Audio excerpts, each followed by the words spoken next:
अब हम एक बहुत इम्पॉर्टेंट एक एनिग्मेटिक और इम्पॉर्टेंट एंडोक्राइन ग्लैंड के बारे में बात करते हैं। ये ग्लैंड है पीनियल। पीनियल जो है बड़ा ऑब्सक्योर टाइप का ग्लैंड रहा है और इसके बारे में बहुत देर तक लोगों को पता नहीं था और इसके चारों तरफ एक एनिग्मा सा आ गया और बहुत सारे फंक्शंस इस ग्लैंड को एस्क्राइब हो गए। सबसे पहले तो हम ये देखते हैं कि ये पीनियल ग्लैंड ये बेसिकली पीनियलोसाइट्स से जो बना हुआ ग्लैंड है, इसके जो बेसिक सेल्स हैं वो कौन से हैं? पीनियलोसाइट्स हैं। ये एक्चुअली लोकेटेड कहाँ पर है आपकी बॉडी में? तो सबसे पहले मैं इस डायग्राम की मदद से ये देखता हूँ कि ये पीनियल लोकेटेड कहाँ पर है। अगर आप इस डायग्राम को देख रहे हैं तो यहाँ पर ये जो पर्टिकुलर पार्ट है इस जगह पर लोकेटेड है पीनियल ग्लैंड। और ये पीनियल ग्लैंड, इसका मतलब ये हुआ कि यहाँ कहीं पे थर्ड वेंट्रिकल होगा। थर्ड वेंट्रिकल आप जानते हैं ब्रेन में जो कुछ कैविटीज़ होती हैं, स्पेसिस होती हैं, उनको वेंट्रिकल्स कहते हैं। और जो वेंट्रिकल्स सेरिब्रम में होते हैं उन्हें हम कहते हैं लेटरल वेंट्रिकल्स। और जो डायनसेफेलॉन की कैविटी है उसको हमने कहा थर्ड वेंट्रिकल। थर्ड वेंट्रिकल के आसपास आपको क्या दिखाई देगा? Pineal gland. सो पहली चीज़ हमें ये समझ में आ गई कि the pineal gland is located in the brain near the third ventricle, near the third ventricle। और मैंने आपको जैसा बताया कि ये जो थर्ड वेंट्रिकल है ये कैविटी किसकी है? ये कैविटी है डायनसेफेलॉन की। डायनसेफेलॉन बनता है हाइपोथैलेमस और थैलेमस के मिलने से। अब इसके बारे में जैसा मैंने आपसे कहा कि ये बड़ा एनिग्मेटिक ग्लैंड है, इसके बारे में हम समझते हैं। इधर देखिए, हम ये जानते हैं कि पीनियल जो है एक तरह का एट्रोफीड फोटो रिसेप्टर है। बहुत छोटा चावल के दाने जितना ग्लैंड है ये। और मैं आपको क्या कह रहा हूं कि ये क्या है? एक एट्रोफीड फोटो रिसेप्टर है। और अगर आप एम्फीबियंस और रेप्टाइल्स की बात करें जिनमें एपिथैलेमस का पार्ट है तो हम ये कहते हैं कि ये एक तरह की पैराइटल या थर्ड आई का रेमिनेंट है। तो बेसिकली आप ये समझिए कि जब मैं रेप्टाइल्स और एम्फीबियंस की बात कर रहा हूँ तो हम ये देख रहे हैं कि किसी एंसेस्टर में कोई पैराइटल या थर्ड आई थी जिसका रेमिनेंट क्या है? पीनियल है। अदरवाइज मैं मैमल्स की बात करूँ तो मैं इसे ये कहूँगा कि ये एक एट्रोफीड फोटो रिसेप्टर है। दूसरी पिक्यूलैरिटी इसकी ये है कि विद एज इसमें कैल्सिफिकेशन होना शुरू हो जाता है। So with age it gets calcified. That means इसमें कैल्शियम का डिपॉजिट होना शुरू हो जाता है। और कैल्शियम का डिपॉजिट होने के बाद में आप इस ग्लैंड को प्लेन एक्सरे ऑफ स्कल पे देख सकते हैं। सो इसका मतलब ये हुआ कि इस ग्लैंड के अंदर क्या डिपॉजिट हो रहा है? कैल्शियम। कैल्शियम ओपेसिटी होती है उसमें, इसीलिए आप प्लेन एक्सरे ऑफ स्कल पे इस ग्लैंड को देख सकते हैं। और इसीलिए कई बारी इसको ब्रेन सैंड कहते हैं। इसको कई बारी ब्रेन सैंड कहते हैं। और पीनियल के साथ में क्योंकि हमें बहुत ज़्यादा नहीं पता था तो इतनी ज़्यादा एनिग्मा, इतना ज़्यादा ऑब्सक्योरिटी इसके साथ में थी कि बहुत सारे फंक्शंस इसमें आने शुरू हो गए। आर्ट में इसका रोल आया, सूडो साइंस में इसका रोल आया, फिलोसफर्स ने इसके ऊपर कमेंट किया। रेने डेस्कार्टे एक बहुत फेमस फ्रेंच फिलोसफर हैं, उन्होंने ये कहा कि pineal is the seat of the soul. आत्मा का निवास किस में होता है? पीनियल में होता है। सो ऑल थिंग्स अपार्ट हम ये देखने की कोशिश करते हैं कि एक्चुअली इस पीनियल ग्लैंड के बारे में वो पक्की तौर पे क्या चीज़ है जो हम बिल्कुल जानते हैं। So please understand we are studying human physiology. So जब मैं ह्यूमन फिजियोलॉजी की बात कर रहा हूँ तो ह्यूमन कंटेक्स्ट में मैं ये देखूंगा कि ये पीनियल ग्लैंड एक्चुअली क्या क्या करता है। सो पहली चीज़ तो ये समझिए कि पीनियल जो हार्मोन प्रोड्यूस करता है ये हार्मोन है मेलाटोनिन। ये हार्मोन है मेलाटोनिन। और मेलाटोनिन जो है वो बनता है ट्रिप्टामीन से या ट्रिप्टोफैन से। सो इसका मतलब ये फिर एक मॉडिफाइड अमीनो एसिड है। सो पहली चीज़ तो हम पीनियल के बारे में ये समझ गए कि ये हार्मोन प्रोड्यूस करता है। दूसरी बात ये ध्यान रखिएगा कि ये मेलाटोनिन खाली पीनियल से प्रोड्यूस नहीं होता है। ये मेलाटोनिन मेलानोसाइट्स भी प्रोड्यूस करेंगे, ये स्किन में भी प्रोड्यूस होगा, ये GIT में भी क्या होता है? प्रोड्यूस होता है। और इस मेलाटोनिन को ब्लड सेल्स भी प्रोड्यूस करते हैं। सो जनरली आप कंफ्यूज मत करिएगा पीनियल के फंक्शन और मेलाटोनिन के फंक्शंस में। मैं पीनियल और मेलाटोनिन के फंक्शंस को अलग अलग थोड़ा सा इसलिए बता रहा हूं क्योंकि मेलाटोनिन कहीं और से भी रिलीज होता है, जैसा मैंने बताया ब्लड सेल से और GIT से। अब हम दूसरी चीज ये देखेंगे कि नंबर 2 बात हमें ये समझ में आ गई, क्योंकि ये एट्रोफीड फोटो रिसेप्टर्स है। So pineal is stimulated by lack of light.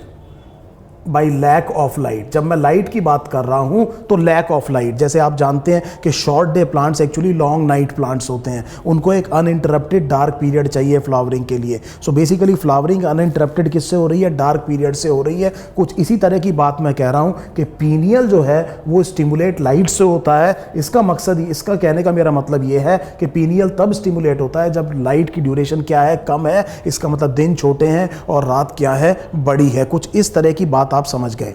तीसरी चीज, जब ये पीनियल ह्यूमन बींग्स में मैं इसके दो बड़े इंपॉर्टेंट फंक्शंस आपको बता रहा हूं।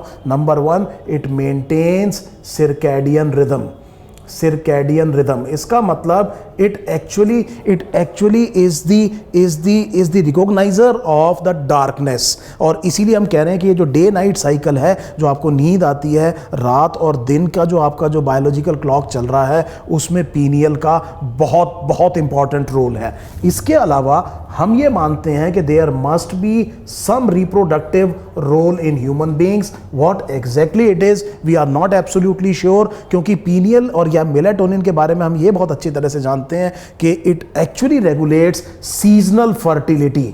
मैमल्स में ये किसको रेगुलेट करता है? Seasonal fertility. लेकिन क्योंकि ह्यूमन बीइंग्स में सीजनल फर्टिलिटी नहीं होती, so we are not absolutely sure. So हमने ये बात देखी, हमने 2-3 बार देखी। और चौथी चीज मैंने आपको बताया था कि इसमें क्या होना शुरू हो जाता है?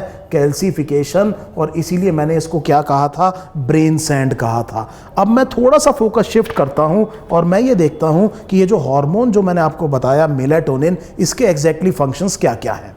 So please look at this diagram. और मैं आपको थोड़ा सा इस डायग्राम की मदद से बताने की कोशिश कर रहा हूं। ये आपका हार्मोन है। इस हार्मोन को आपने कहा है मेलाटोनिन। आप देख रहे हैं मॉडिफाइड अमीनो एसिड से बना है। अब इधर देखिए यहां पर क्या लिखा है? It is released in retina, seems to regulate cell growth locally.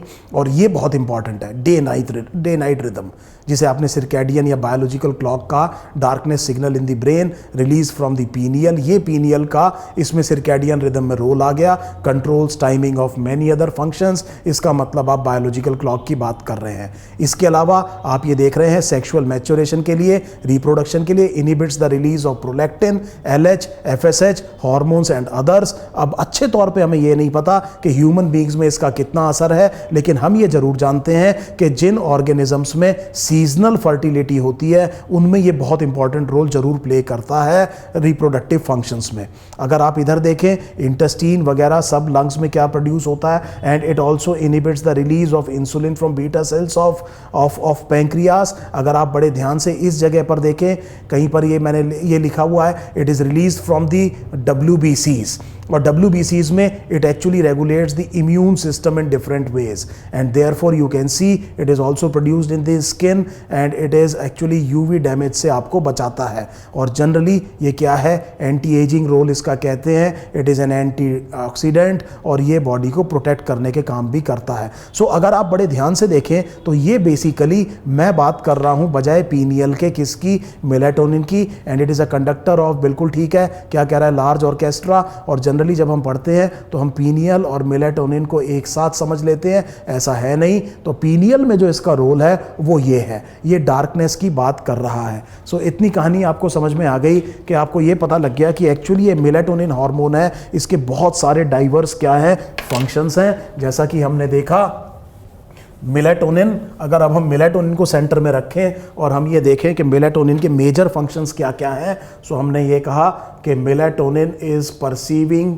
The darkness and therefore is involved in sleep wakefulness cycle, and it is also involved in the maintenance of the biological clock or the circadian rhythm या मैंने इसको क्या कहा? Biological clock. इसके अलावा आपने ये देखा कि ये बेसिकली डिक्रीज करता है इंसुलिन की production by beta cells of islets of Langerhans of pancreas. बहुत इंपॉर्टेंट फंक्शन आपने देखा कि it is released by blood cells and therefore it affects the immunity function of the human body. और ख़ास तौर पे हम ये देखेंगे it has very important anti inflammatory effects. It has very important anti inflammatory effects.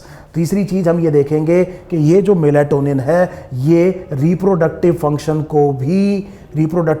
को क्या कर रहा है? अफेक्ट कर रहा है, और ख़ास तौर पे उन ऑर्गेनिजम्स में जिनमें क्या है, सीजनल फर्टिलिटी है, सीजनल फर्टिलिटी है। इसके अलावा हमने देखा कि ये बहुत पोटेंट एक इसका एंटीऑक्सीडेंट रोल भी है। सो दैट मीन्स बेसिकली ये क्या कर रहा है, प्रोटेक्टिव फंक्शन है। प्रोटेक्टिव फंक्शन से मुझे याद आया कि ये आपको UV damage in the skin, जो कि आप जानते हैं स्किन कैंसर्स खास तौर पे ऐसे पेशेंट्स में जिनको ज़ेरोडर्मा पिगमेंटोसम है, if such people are expose to ultraviolet radiations they are very likely to develop skin cancers, and melatonin has a protective role. So please understand this very important hormone. It is not a simple hormone. They are saying it is a conductor of a huge orchestra, and so many important functions are actually because of melatonin. एक इसका reproductive function के बारे में मैं थोड़ा सा आपको detail और बताता हूँ कि ये मेलाटोनिन की एक्चुअली और क्या एग्जैक्ट सिक्रीशन से होता क्या है. तो हम ये देखते हैं कि ये जो मेलाटोनिन है, जब ये आता है कब आता होगा, जब पीनियल क्या होता है, स्टिमुलेट होता है. और पीनियल कब स्टिमुलेट होता होगा, जब हमने ये कहा कि पीरियड ऑफ डार्कनेस क्या हो जाता है, ज़्यादा हो जाता है. तो अगर डार्कनेस का पीरियड ज़्यादा हो जाता है तो पीनियल ग्लैंड क्या हो जाता है, स्टिमुलेट. और पीनियल ग्लैंड क्या रिलीज़ करता है, मेलाटोनिन. और ये मेलाटोनिन स्टिमुलेट करता है इसको. और इस हार्मोन को हम पढ़ के आए हैं हाइपोथैलेमिक एक्सेस में. इसे हम कह रहे हैं गोनाडोट्रोपिन इनहिबिटरी हार्मोन. और गोनाडोट्रोपिन इनहिबिटरी हार्मोन है तो इसका मतलब ये एफएसएच और एलएच के सिक्रीशंस को क्या कर देगा, कम कर देगा. किसके सिक्रीशन को कम करेगा, एफएसएच और एलएच के सिक्रीशन को कम करेगा. और इनका एडवर्स इफेक्ट किस पर होना है, गोनैड्स पर. और इसकी वजह से फर्टिलिटी क्या हो जानी है, रिड्यूस्ड हो जानी है. सो दैट मीन्स जब अनफेवरेबल सीजन आता है और डार्कनेस का ड्यूरेशन बढ़ती है तो पीनियल स्टिमुलेट होता है. पीनियल स्टिमुलेट होकर क्या प्रोड्यूस करता है, मेलाटोनिन. मेलाटोनिन स्टिमुलेट करता है हाइपोथैलेमस से रिलीज होने वाले गोनाडोट्रोपिन इनहिबिटरी हार्मोन को, और वो इनहिबिटरी हार्मोन रोक देता है किसके, गोनाडोट्रोपिन्स के प्रोडक्शन को. और गोनाडोट्रोपिन्स आप जानते हैं एफएसएच और एलएच. और क्योंकि ये गोनाडोट्रोपिन्स मैं कह रहा हूँ, गोनाडोट्रोपिन्स का असर किस पे होता होगा, गोनैड्स पर होता होगा. और ये गोनैड्स के फंक्शन को क्या करते हैं, डिक्रीज करते हैं. और इस तरह से इन ऑर्गेनिजम्स में फर्टिलिटी क्या हो जाती है, रिड्यूस. जब फेवरेबल टाइम आएगा और ड्यूरेशन ऑफ डार्कनेस कम होनी शुरू हो जाएगी, पीनियल इनहिबिट हो जाएगा. पीनियल इनहिबिट होगा तो मेलाटोनिन सिक्रीट नहीं होगा और फर्टिलिटी क्या हो जाएगी, रिड्यूस हो जाएगी. So many things happen. हम ये देखते हैं कि कुछ ब्लाइंड गर्ल्स में वो लोग कहते हैं कि precocious puberty, yes precocious puberty में रोल हो सकता है पीनियल का. लेकिन what exactly is the mechanism by which the function of the pineal gland is associated with the precocious puberty, we are not absolutely sure. So still lot of work is being done to ascertain the functions of the pineal gland. लेकिन मेरे को पूरी उम्मीद है कि आप लोगों को बहुत अच्छे से समझ में आ गया होगा कि with respect to human physiology ये जो enigmatic, ये जो obscure टाइप का जो ग्लैंड है जिसे मैं कह रहा हूँ पीनियल, ये एग्जैक्टली क्या फंक्शन करता है. और ये जो मेलाटोनिन हार्मोन है इसकी ह्यूमन फिजियोलॉजी में कितनी ज़्यादा इंपॉर्टेंस है. Thank you.